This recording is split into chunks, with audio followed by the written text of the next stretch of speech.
say they're checking a few things before they, he's here, but I think they're checking a few things. I don't know.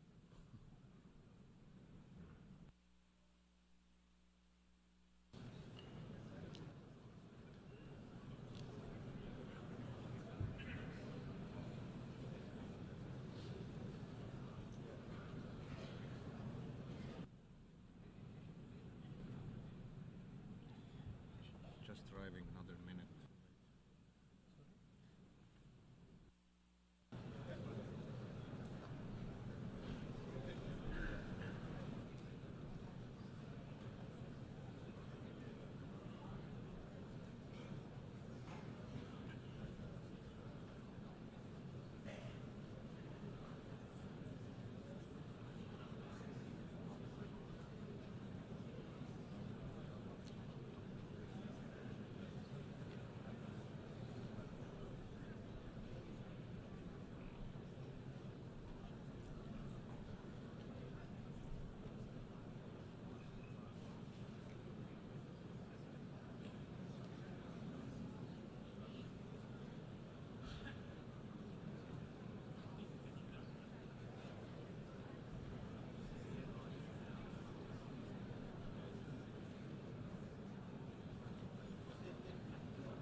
The Assembly will hear an address by His Excellency Joseph R. Biden Jr., President of the United States of America. I request protocol to escort His Excellency and invite him to address the Assembly.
Here's my back. My fellow leaders, today is the fourth time I've had the great honor of speaking to this assembly as President of the United States. It'll be my last. I've seen a remarkable sweep of history. I was first elected to office in the United States of America as a U.S. Senator in 1972. Now, I know I look like I'm only 40. I know that. I was 29 years old. Back then, we were living through an inflection point, a moment of tension and uncertainty. The world was divided by the Cold War. The Middle East was headed toward war. America was at war in Vietnam. At that point, the longest war in America's history. Our country was divided and angry, and there were questions about our staying power and our future. But even then, I entered public life not out of despair, but out of optimism. The United States and the world got through that moment. It wasn't easy or simple without significant setbacks. But we would go on to reduce the threat of nuclear weapons through arms control, and then go on to bring the Cold War itself to an end. Israel and Egypt went to war, but then forged a historic peace. We ended the war in Vietnam. The last year in Hanoi, I met with the Vietnamese leadership. We elevated our partnership to the highest level. It's a testament to the resilience of the human spirit and the capacity for reconciliation. That today, the United States and Vietnam are partners and friends. And it's proof that even from the horrors of war, there's a way forward. Things can get better. We should never forget that. I've seen that throughout my career. In the 1980s, I spoke out against apartheid in South Africa. And then I watched the racist regime fall. In the 1990s, I worked to hold Milosevic accountable for war crimes. He was held accountable. At home, I wrote and passed the Violence Against Women Act to end the scourge of violence against women and girls, not only in America, but across the world, as many of you have as well. But we have so much more to do, especially against rape and sexual violence as weapons of war and terror. We were attacked on 9/11 by al-Qaeda and Osama bin Laden. We brought him justice. Then I came to the presidency at another moment of crisis and uncertainty. I believed America had to look forward. New challenges, new threats, new opportunities were in front of us.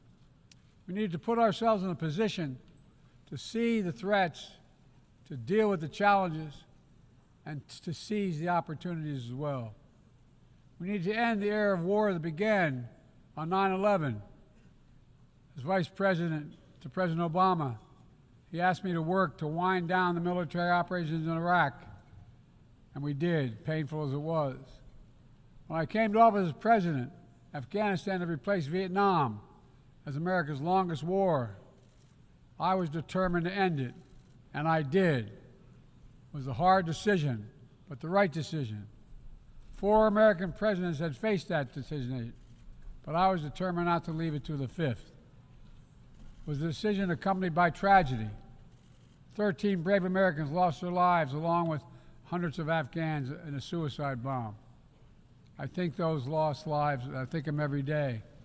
I think of all the 2,461 U.S. military deaths over a long 20 years of that war. 20,744 American servicemen wounded in action. I think of their service, their sacrifice, and their heroism. I know other countries lost their own men and women fighting alongside us. We honor their sacrifices as well. To face the future, I was also determined to rebuild my country's alliances and partnerships to a level not previously seen. We did just that, from traditional treaty alliances to new partnerships like the Quad with the United States, Japan, Australia, and India. I know many look at the world today and see difficulties and react with despair. but I do not. I won't. As leaders, we don't have the luxury. I recognize the challenges from Ukraine to Gaza to Sudan and beyond. War, hunger, terrorism, brutality, record displacement of people, a climate crisis, democracy at risk, strains within our societies, the promise of artificial intelligence and its significant risk. The list goes on. But maybe because all I've seen and all we have done together over the decades, I have hope. I know there is a way forward. In 1919, the Irish poet William Butler Yeats described a world, and I quote, "where things fall apart, the center cannot hold, mere anarchy is loosed upon the world," end of quote. Some may say those words describe the world not just in 1919, but in 2024. But I see a critical distinction. In our time, the center has held. Leaders and people from every region and across the political spectrum have stood together, turned the page. We turned the page in the worst pandemic in a century. We made sure COVID no longer controls our lives. We defended the UN Charter and ensured the survival of Ukraine as a free nation. My country made the largest investment in climate, clean energy, ever anywhere in history. There will always be forces that pull our countries apart and the world apart. Aggression, extremism, chaos, and cynicism. A desire to retreat from the world and go it alone.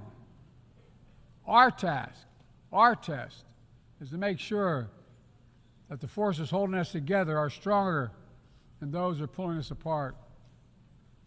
That the principles of partnership that we came here each year to uphold can withstand the challenges.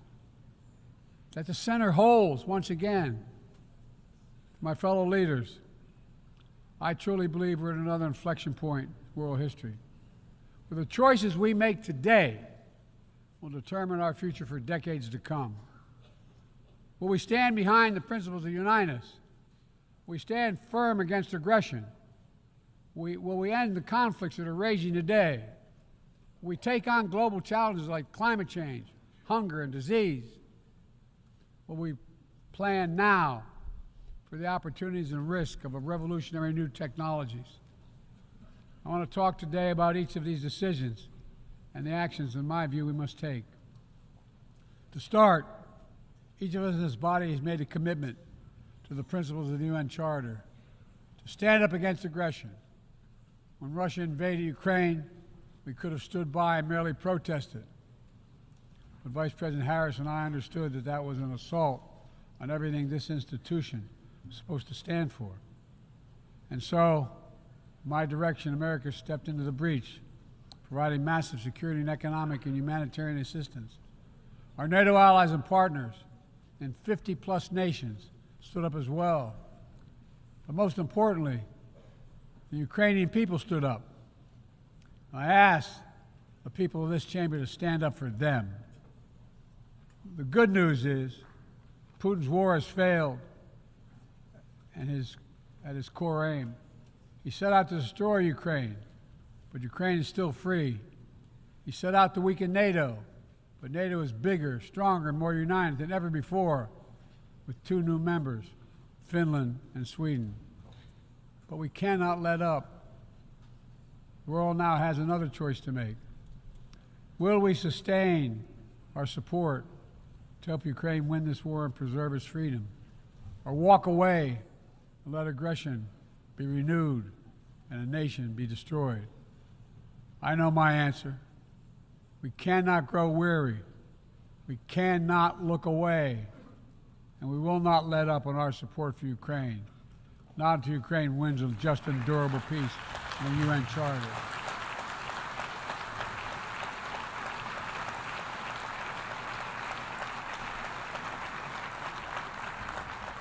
We also need to uphold our principles as we seek to responsibly manage the competition with China so it does not veer into conflict.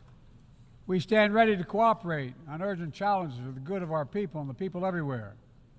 We recently resumed cooperation with China to stop the flow of deadly synthetic narcotics. I appreciate the collaboration. It matters for the people of my country and many others around the world. On matters of conviction, the United States is unabashed, pushing back against unfair economic competition, against military coercion of other nations in the South China Sea, in maintaining peace and stability across the Taiwan Straits, in protecting our most advanced technologies so they cannot be used against us or any of our partners. At the same time, we're going to continue to strengthen our network of alliances and partnerships across the Indo-Pacific. These partnerships are not against any nation. They're building blocks for a free, open, secure, and peaceful Indo-Pacific. We're also working to bring greater measure of peace and stability to the Middle East. The world must not flinch from the horrors of October 7th. Any country would have the right and responsibility to ensure that such an attack can never happen again. Thousands of armed Hamas terrorists invaded a sovereign state, slaughtering and massacring more than 1,200 people, including 46 Americans, in their homes and at a music festival. Despicable acts of sexual violence, 250 innocents taken hostage. I've met with the families of those hostages. I've grieved with them. They're going through hell. Innocent civilians in Gaza are also going through hell. Thousands and thousands killed, including aid workers. Too many families dislocated, crowding into tents, facing a dire humanitarian situation. They did not ask for this war that Hamas started. I put forward with Qatar and Egypt a ceasefire and hostage deal. It's been endorsed by the UN Security Council. Now is the time for the parties to finalize its terms, bring the hostages home, and secure security for Israel and Gaza free of Hamas' grip, ease the suffering in Gaza, and end this war. On October 7th,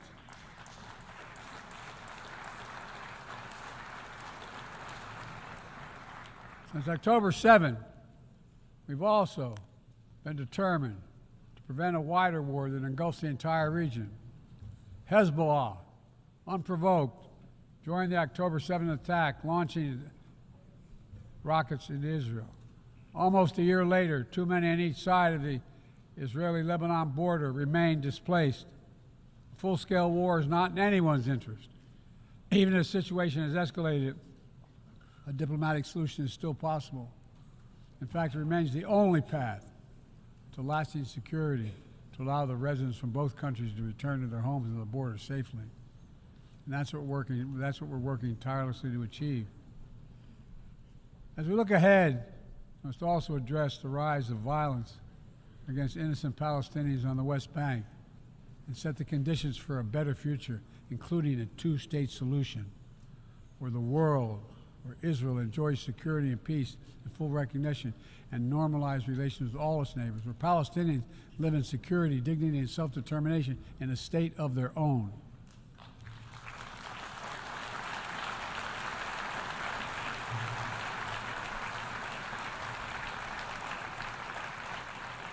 Progress toward peace will put us in a stronger position to deal with the ongoing threat posed by Iran.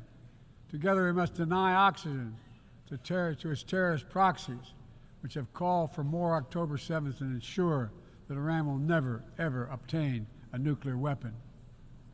Gaza is not the only conflict that deserves our outrage. In Sudan, a bloody civil war unleashed one of the world's worst humanitarian crises. 8 million on the brink of famine. Hundreds of thousands already there. Atrocities in Darfur and elsewhere. The United States has led the world in providing humanitarian aid to Sudan. And with our partners, we've led diplomatic talks to try to silence the guns and avert a wider famine. The world needs to stop arming the generals, to speak with one voice and tell them, stop tearing your country apart, stop blocking aid to the Sudanese people, end this war now.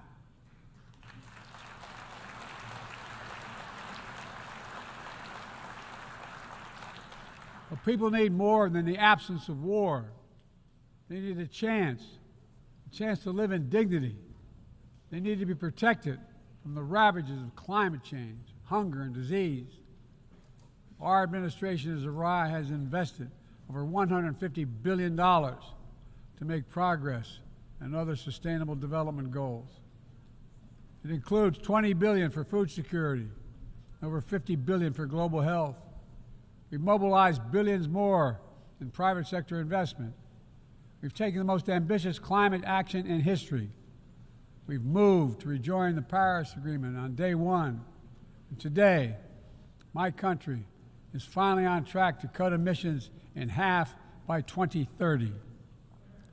On track to honor my pledge to quadruple climate financing to developing nations with $11 billion thus far this year. We've rejoined the World Health Organization, donating nearly 700 million doses of COVID vaccine to 117 countries. We must now move quickly to face Mpox outbreak in Africa. We're prepared to commit $500 million to help African countries prevent and respond to Mpox and to donate 1 million doses of Mpox vaccine now.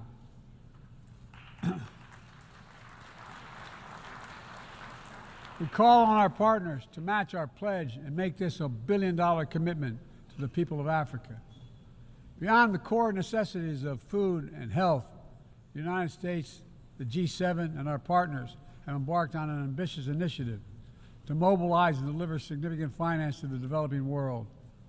We're working to help countries build out their infrastructure, to clean energy transition, to the digital transformation, to lay new economic foundations for a prosperous future.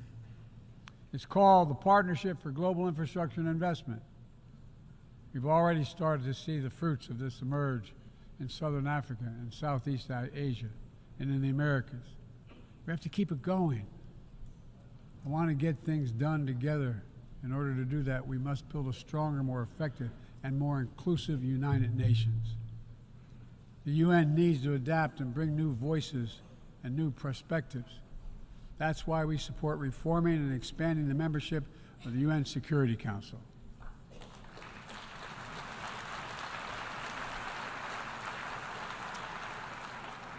Our UN ambassador just laid out our detailed vision to reflect today's world, not yesterday's. It's time to move forward. The Security Council, like the UN itself, needs to go back to the job of making peace, of brokering deals to end wars and suffering.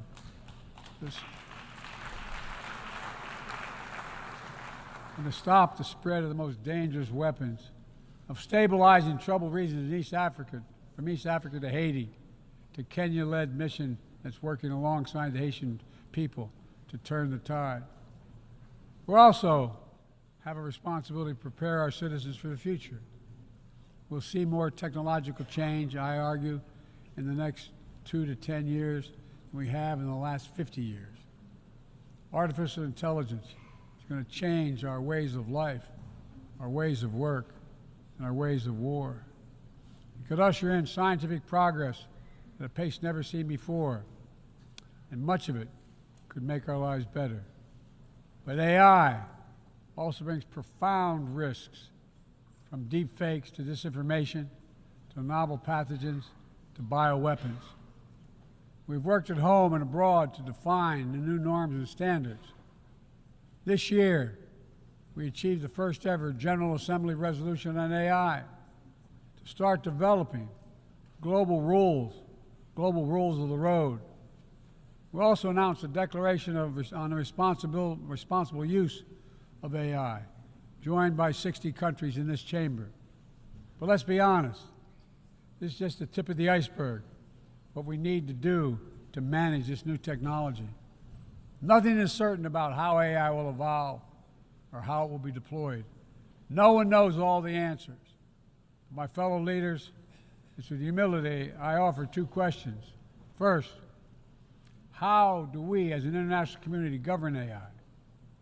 As countries and companies race to uncertain frontiers, we need an equally urgent effort to ensure AI's safety, security, and trustworthiness. As AI grows more powerful, It also must grow more responsive to our collective needs and values. Benefits of all must be shared equitably. It should be harnessed to narrow, not deepen, digital divides. Second, will we ensure that AI supports rather than undermines the core principles that human life has value and all humans deserve dignity? We must make certain that the awesome capabilities of AI will be used to uplift and empower everyday people, not to give dictators more powerful shackles on the human spirit. In the years ahead, there may well be no greater test of our leadership than how we deal with AI. Let me close with this. Even as we navigate so much change, one thing must not change. We must never forget who we're here to represent. We, the people. These are the first words of our Constitution, the very idea of America.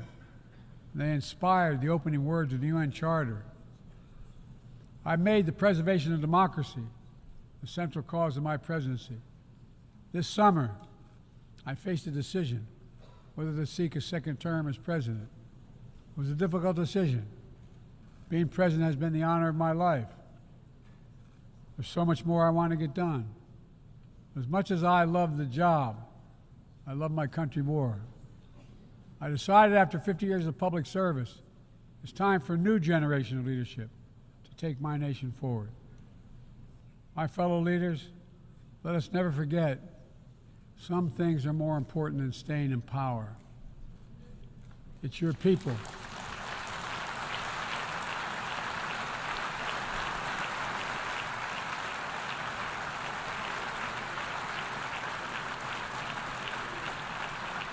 It's your people that matter the most. Never forget, we are here to serve the people, not the other way around. Because the future will be won by those who unleash the full potential of their people, to breathe free, to think freely, to innovate, to educate, to live and love openly without fear. That's the soul of democracy. It does not belong to any one country. I've seen it all around the world, and the brave men and women who ended apartheid, brought down the Berlin Wall, fight today for freedom and justice and dignity. We saw it, that universal yearning for rights and freedom in Venezuela, where millions cast their vote for change that hadn't been recognized. But it can't be denied. The world knows the truth. We saw it in Uganda, LGBT activists demanding safety and recognition of their common humanity. We see it in citizens across the world peacefully choosing their future. From Ghana to India to South Korea, nations representing 1/4 of humanity who will hold elections this year alone. It's remarkable, the power of we the people, that makes me more optimistic about the future than I've ever been. Since I was first elected to the United States Senate in 1972, every age faces its challenges. I saw it as a young man. I see it today. But we are stronger than we think. We're stronger together than alone. And what the people call impossible is just an illusion. Nelson Mandela taught us, and I quote, "It always seems impossible until it's done. It always seems impossible until it's done." My fellow leaders, there is nothing that's beyond our capacity if we work together. Let's work together. God bless you all, and may God protect all those who seek peace. Thank you.